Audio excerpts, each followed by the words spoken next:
Well, with over 3 decades of travel, I've faced 2 punctures. One was the pre-technology era where my SD did not have a tubeless tire, and my partner and myself got thrown out because it was a puncture and we couldn't really manage it.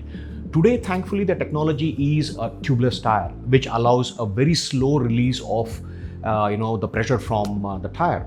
So the second puncture that I had was during recent times, during my Dominar Polar Odyssey. And what I did was I usually carry a battery operated pump which is fixed to the terminals of the battery, and I get the puncture fixed by removing all the luggage off the bike, making the bike as light as possible, so that I'm able to maneuver the tire to find the puncture, pull out the plug, pull out the nail, plug it back with the puncture sealants, and inflate it with the right amount of pressure that I need and move on. So, essential part of travel, whether you foresee a puncture or not, please do carry these essentials, a puncture kit.